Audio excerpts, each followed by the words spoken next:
Fernandez.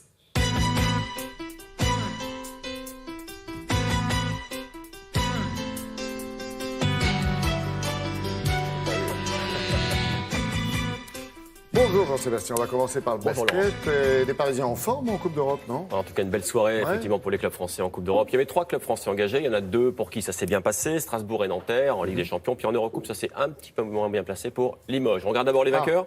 Oui. Allez, c'est parti en image avec d'abord Strasbourg-Hongrie qui recevait les Grecs d'Athènes hier soir sur leur parquet.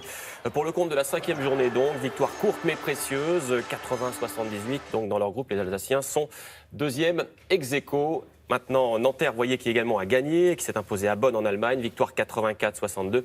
Les Franciliens qui sont eux, voilà, c'est plus large. Premier ex-aequo. Et puis, défaite de Limoges, donc en jaune, qui s'incline 92-76 à Vilnius, c'est en Lituanie.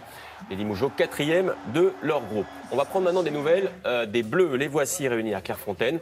Alors, ils préparent 2 matchs amicaux, les Bleus, vous le savez, ce vendredi contre le Pays de Galles au Stade de France, mardi prochain contre l'Allemagne, ce sera à Cologne. Sachez d'abord que le défenseur Laurent Koscielny a annoncé qu'il prendrait sa retraite international après le mondial, il aura à peu près 33 Très lucide, ans. le garçon. Voilà, 33 ans, donc pourquoi pas. Et puis sachez également que ce garçon que vous allez voir là, Raphaël Varane, eh bien, le défenseur français, il est touché aux adducteurs. Il devrait jouer a priori vendredi. À son sujet, le Deschamps s'est voulu rassurant. Il sera peut-être là donc contre le Pays de Galles vendredi soir. Une image de tennis à présent, Laurent, la voici. Ça se passe à Glasgow en Écosse. C'était hier soir avec ce match caritatif entre Andy Murray, le voici, qui était donc chez lui avec son béret. C'est pas voilà, on ne voit pas souvent comme ça Andy Murray. Il jouait contre qui? Roger Federer, évidemment. C'était au profit de l'UNICEF. Pour la petite histoire, ça n'intéressera pas grand monde. C'est un match caritatif, mais c'est le Suisse qui s'est imposé. Federer qui jouera à Londres la semaine prochaine pour les Masters. À Londres, en Angleterre, pour les Masters.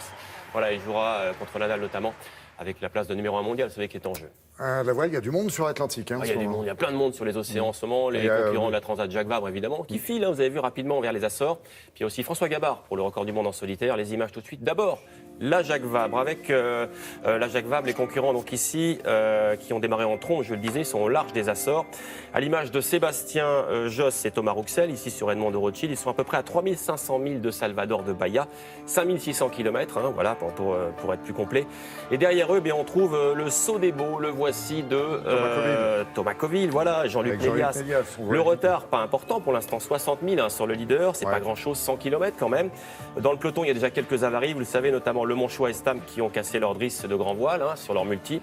Et le premier Emoca, c'est celui de Jean-Pierre Dick et Yann Eliès qui a franchi le Cap Finistère avec 30 000 d'avance sur ses poursuivants, un peu moins de 50 km. Lui aussi a pris la mer, c'est François Gabard sur son trimaran massif. Il tente de battre le record du monde en solitaire. Il devra faire mieux que Thomas Coville et ses 49 jours et 3 heures. Pour l'instant, pour la météo, lui est favorable avec des pointes à 45 nœuds, ça fait plus de 80 km/h. Au dernier pointage, Laurent, après 3 jours de course, il a plus de 70 minutes d'avance sur le temps de référence. Comme on dit, c'est beaucoup et c'est bien peu, ça va vite sur la mer. Exact. On monte ? On monte avec de l'escalade et une femme qui a réalisé un exploit qui fait en tout cas aussi bien que les hommes. C'est une Autrichienne, elle est 4 fois championne du monde. Et pour la première fois, regardez, elle a escaladé l'une des voies les plus difficiles au monde. Ça se passe en Espagne, à Villanueva de Rosario. Elle s'appelle Angie Heiter, elle a 31 ans. Et elle a réussi donc cet exploit d'escalader cette paroi. Vous voyez, on est quasiment dans le vide ici. Pour se hisser au sommet, il faut gravir 85 mètres, il ne faut pas avoir le vertige. Les spécialistes ont classé cette paroi en 9B, c'est le plus haut niveau mondial. Jamais auparavant, cette Autrichienne n'avait réussi cela, aucune femme d'ailleurs. Moi, je trouve ça plutôt sympa de finir comme ça. Elle s'appelle Angie Heiter. Ça, c'est la flamme olympique, vous l'avez reconnue, qui prend le large, voilà, du côté de Séoul, puis dans les rues de la ville. On est à 3 mois quand même des Jeux de Pyeongchang. C'est les Sud-Coréens donc organisent en ce moment des relais un peu partout du côté de Séoul. Il y a des arrêts, des cérémonies. Et ensuite, c'est la tradition, la flamme va se balader un peu dans tout le pays pour arriver finalement le 9 février prochain. Ce sera la cérémonie d'ouverture en Corée du Sud pour les Jeux. C'est bien de mettre le feu en Corée de cette façon.